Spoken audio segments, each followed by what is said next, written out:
I'm Montse Alvarado tonight on EWTN News Nightly. After a week of no public events, President Trump makes an announcement from the Oval Office. We're at the White House. In the East, a meeting of heavyweights as China, Russia, India, and others join together. The challenge it could pose to the West. Resurrection in Iraq. Two historic churches devastated by ISIS are brought back to life. We have the story. As wars rage across the globe, in Rome, a Catholic movement is fostering peace, how it's building bridges through prayer and fellowship. Plus, all in the family. We'll show you highlights of EWTN's Family Celebration. These stories and more tonight.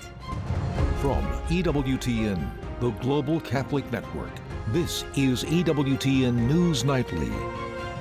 Thank you for being with us on the Feast of St. Ingrid of Sweden. Our top story tonight, President Donald Trump trying to end the war in Ukraine addresses reporters in the Oval Office. This comes as Russian President Vladimir Putin says the Trump administration is listening to the Kremlin's justifications for its invasion, but Russia fails to meet President Trump's deadlines to seek peace. White House correspondent Owen Jensen brings us the president's latest comments. Owen, good to see you.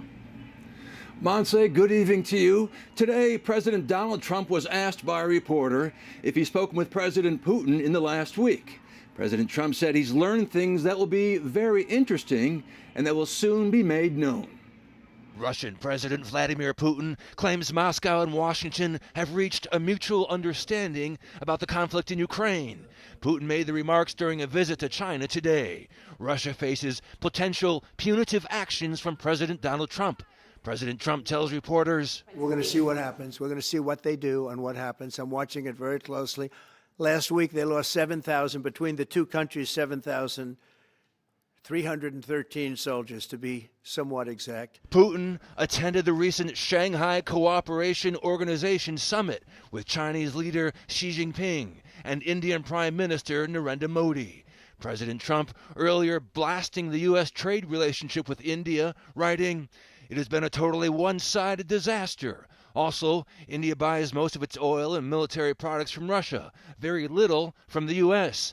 They have now offered to cut their tariffs to nothing, but it's getting late. They should have done so years ago." Meanwhile, Putin and North Korean leader Kim Jong-un seen here arriving by train among the 26 world leaders who will join China's president to watch a massive military parade in Beijing set for Wednesday, an event that could demonstrate potential three-way unity against the United States. Do you interpret that as a challenge to the U.S.? And are you concerned at all about those countries? No.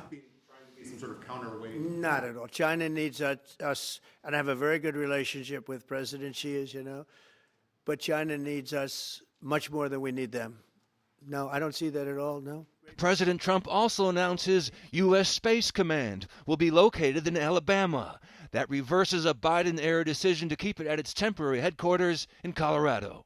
This will result in more than 30,000 Alabama jobs, and probably much more than that, and hundreds of millions of dollars of investment, and that's billions, because it can't be millions, it's billions and billions of dollars. Most importantly, this decision will help America defend and dominate the high frontier, as they call it. In addition, President Trump told reporters Space Command will play a key role in building the Golden Dome missile defense shield. Meanwhile, tomorrow, President Trump hosts Poland's president here at the White House for a bilateral meeting. No doubt Ukraine will be a key topic. At the White House, Owen Jensen, EWTN News Nightly. Thank you so much. Well, as Owen mentioned, the leaders of China, India, and Russia met at the Shanghai Cooperation Organization summit in a show of force. Today, President Vladimir Putin said his country's ties with China were at an unprecedented high. As Western sanctions choke Russia's economy over the Ukraine war, Beijing has become a lifeline for energy and raw material exports. Today, North Korean leader Kim Jong-un arrived in Beijing for a rare trip outside the country. He will join Putin for China's military parade tomorrow, commemorating the 80th anniversary of the end of World War II. For more, let's bring in Gordon Chang. He's a senior fellow at the Gatestone Institute. First of all, give us your big takeaways from the summit in Shanghai and why it matters so much. I think it matters because China is trying to create a narrative that it is now dominating the world and that the United States is finished.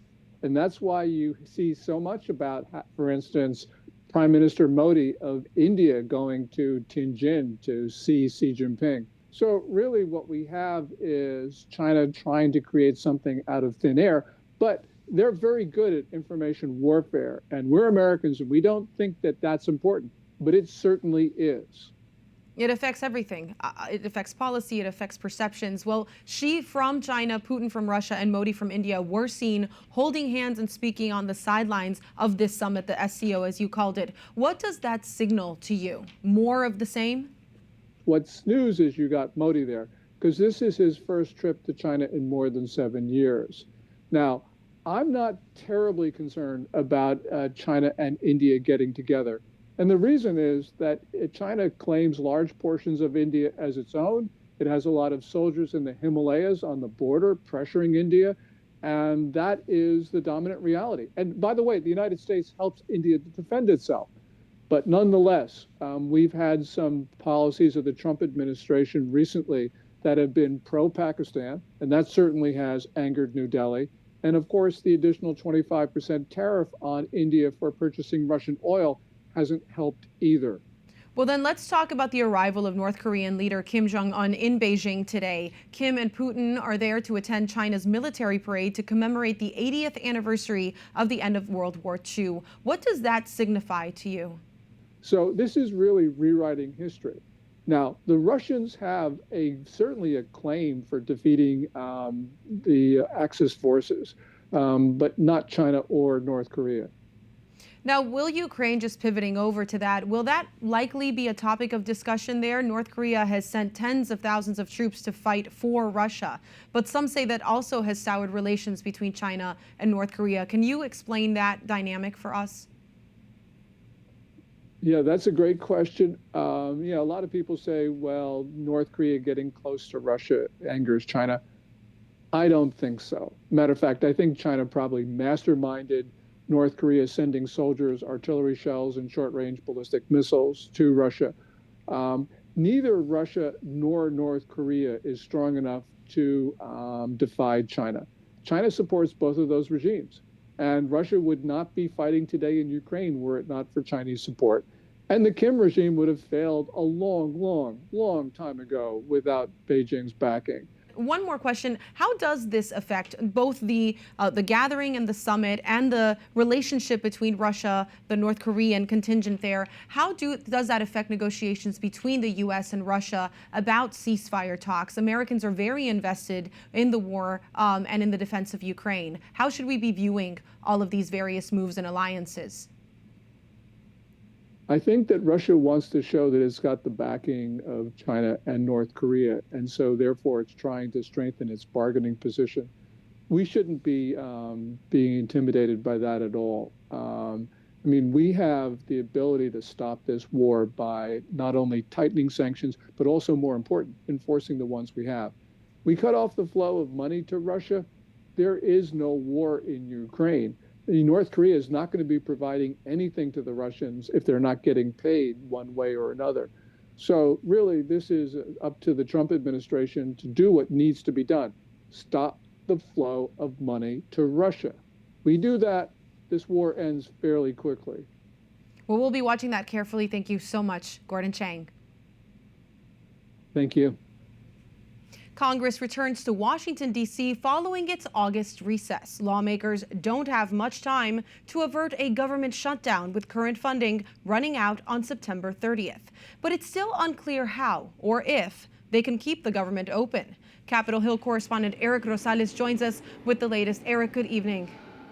Good evening, Monse. Well, here we go again. Congress is under the gun. There are only 14 legislative days left this month, and lawmakers have to pass something to keep the government open. None of the dozen funding bills have been approved by both chambers, and some think that a short-term continuing resolution, also known as a CR, is in the future. But that would keep the funding levels at the same level.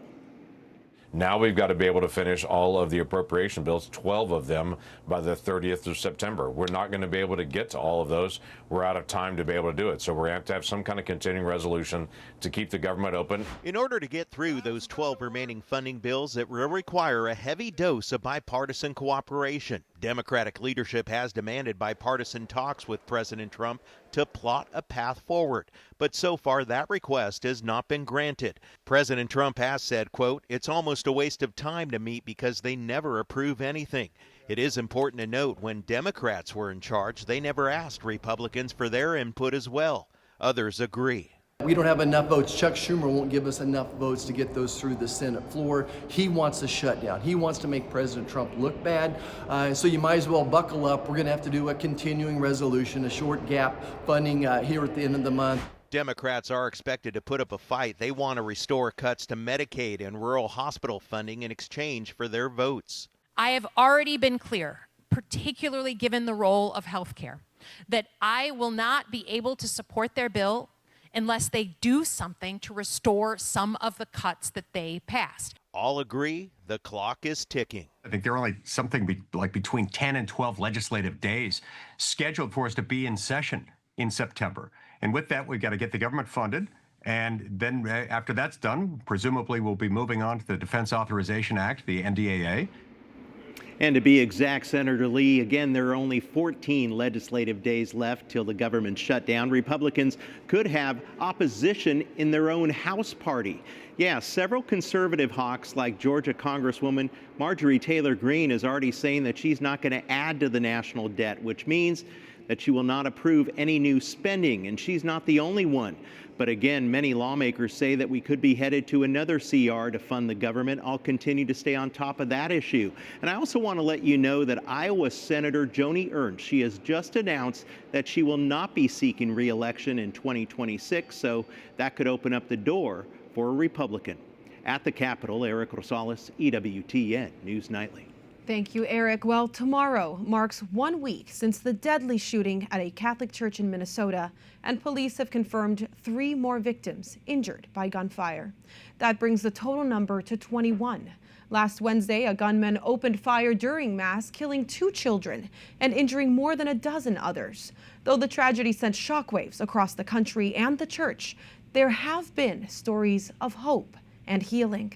Now we are honored to be joined by Archbishop Bernard Hebda of the Archdiocese of St. Paul in Minneapolis. Your Excellency, thank you so much for joining us. I have to say that our prayers are with you and with the community as it grieves, and of course the church around the world that accompanies you in this moment. What happened last week is a tragedy that many are still grappling with, but you've been visiting with the victims in the hospital and even have some good stories that you can share. What can you tell us? Yes, Monse, first, thank you for those prayers. I think they're so significant. As I do visit with those who have been hospitalized, they're so grateful for the prayers that they're receiving from all over the world. And it's interesting, at a time when prayer is being debated, that's what it seems like people are appreciating the most, those who have been directly affected. But you're correct that I've just been receiving so many signs of God's great love, even in the midst of this tragedy, as I hear from those who were directly impacted and from the community members at large. Beautiful stories about how the students have helped one another, how it is that they turn to prayer. I was with one young woman, and she was talking about holding the hand of the other young girl who was in the ambulance with her, and how they prayed fervently the Our Father, and another young man who asked the doctor to pray with him before the operation. So I get the idea that people are very much turning to the Lord at this time, and just been a real outpouring of love. There's no shortage of volunteers. Counselors are coming forward. Those who are able to help the parents and families in all different ways are stepping forward to really show what happens when a church community is impacted. And in my mind, that's very inspiring. It is, and it, I guess, shows us the impact of these incredible prayers, as you mentioned. Well, now, Pope Leo himself called for an end to the pandemic of arms, as he called it. He prayed publicly for Minnesota and for the shooting victims. How impactful is it to have the Holy Father himself, an American, say something about this tragedy? It's huge, Monse, especially to be able to hear those words in English in a Midwestern accent.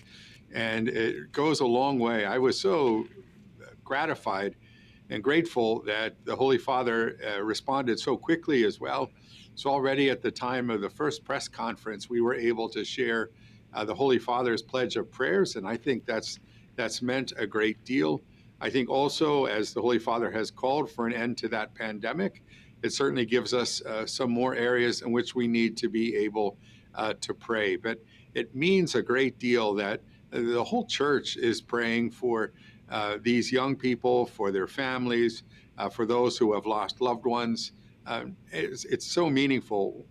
The victims of the shooting were taken to two different hospitals in Minneapolis, and one of them is adjacent to the very hospital where Pope Leo had done his CPE training, his pastoral educational training, when he was a seminarian. So I know he knows the spot, he knows Minneapolis, and we're really counting on him continuing those prayers. Well, it's great to know that we're deep in his heart as people here suffering through this pandemic of arms, as he called it. You are planning to reconsecrate the church before another mass is held there. Can you explain to us why that must be done? Yes, it really is. It's devastating what happened in that church. And so many people speak about the presence of evil. We know that our churches have to be places where people encounter goodness and they encounter the Lord. And so that the church offers a rite of rededication in that way is, I think, really insightful there. It gives us a chance to be able, in a very symbolic way, reclaim that territory for the Lord. I'm hoping that whenever we do that, and we're patiently waiting for the right time, that we would have a large number of our priests who would be able to join us in that, as well as the faithful. Now, I know it's going to take a long time for some of the faithful to be able to go back into that building that was the site of such devastation. But we're hoping that as time continues to heal, and that as those prayers continue, of which you spoke, that we will get to that point where that church will once again be a hub of activity. They're blessed that on the very same campus is the old church, and that's where people gathered for Mass this past Saturday and Sunday. And it was a beautiful experience to be there and to listen to the pastor, Father Dennis Zarin, to listen to his homily, and then just to see the way in which people come together. You know, for us as Catholics, the Eucharist is so important, both for building community, but then also as a sacrament of healing. Yes. And we certainly need both of those things here in Minneapolis. We need them desperately, and we're so grateful for your witness and your courage. Thank you for your pastoral care, Archbishop. Thank you, Monse.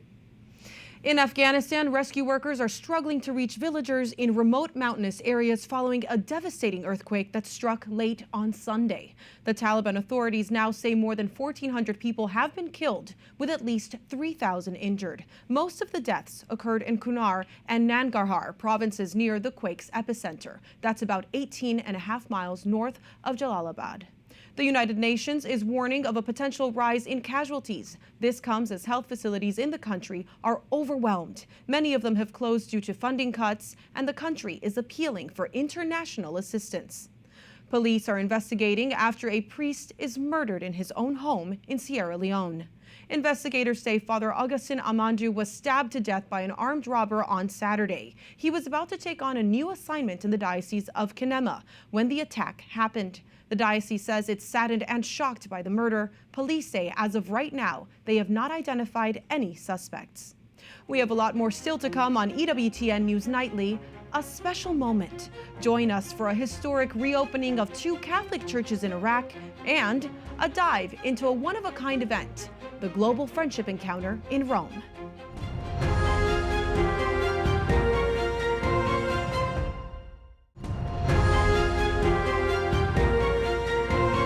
In the Iraqi city of Mosul, 2 historic Catholic churches destroyed years ago by ISIS have been brought back to life. EWTN News' Rodi Sher shows how parishioners, clergy, and government leaders joined together for this special moment.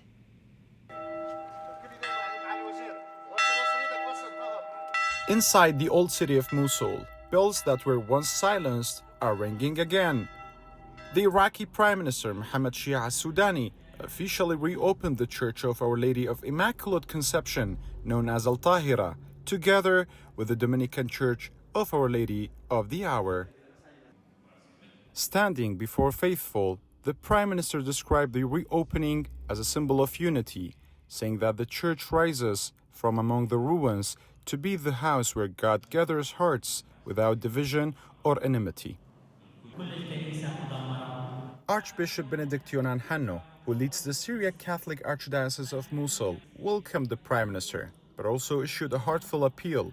He urged Iraqi leadership not only to rebuild stones, but also to rebuild people. Nearly 80% of Iraqi Christian community, he said, still facing discrimination, loss of rights, or the pain of exile. Many left their homeland with tears and continue to hope for a future where they can return.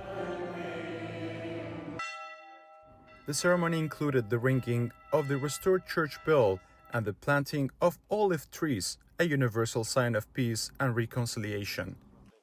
Both churches, along with Mosul's famous Great Al-Nuri Mosque, were left in ruin during the occupation of ISIS from 2014 to 2017. From destruction to resurrection, the reopening of two historic churches offers a sign of healing for Mosul and for Iraqi Christian community. For many, it's not only about restoring walls, but about restoring hope.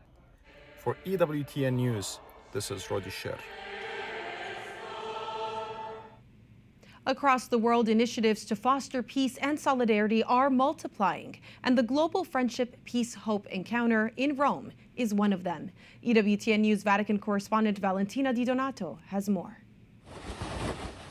As war rages in Ukraine and peace remains ever elusive, a note of hope sounds in Rome.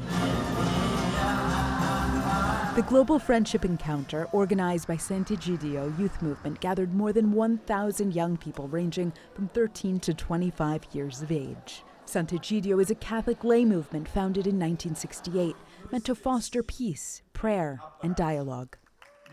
Over the weekend, young people gathered from all over the world to strengthen bonds, build bridges in their own communities, and celebrate the shared values that form the cornerstone of global friendship. Katya has worked with Sant'Egidio as a volunteer for 9 years, based in Kiev. She has been helping refugees who have lost everything since the start of the war. It's not only to be a community, it's also to be a family, because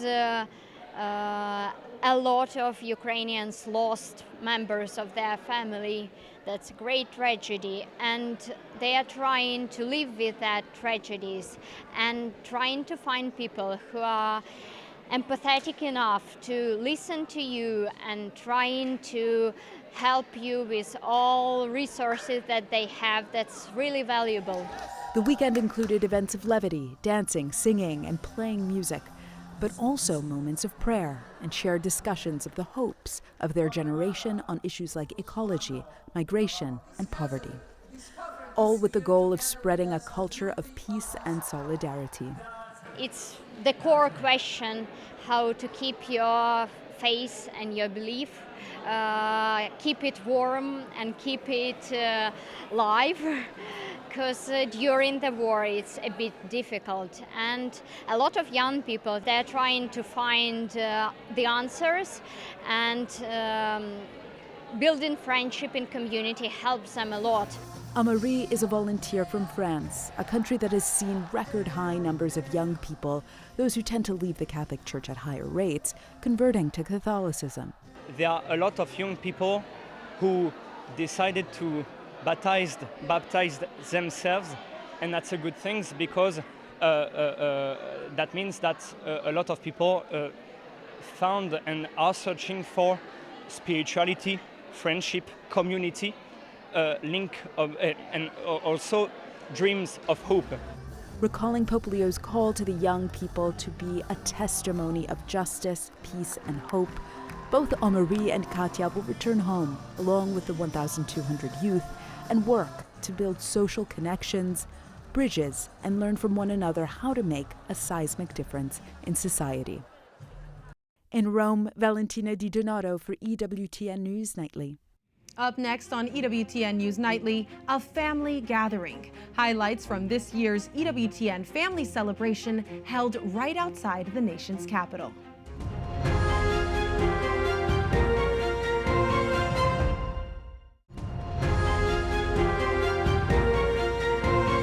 It was a very special weekend for us at the Eternal Word Television Network as we celebrated our annual EWTN Family Celebration. We had a chance to gather together with viewers just like you to celebrate all of the things we've done since our foundress, Mother Angelica, flipped the switch over 40 years ago. EWTN News' Julia Convery has more. Though the celebration happened in the shadow of a tragic shooting in Minneapolis, Bishop Michael Burbridge of Arlington, Virginia, reminded us all that the light of Christ dispels all darkness.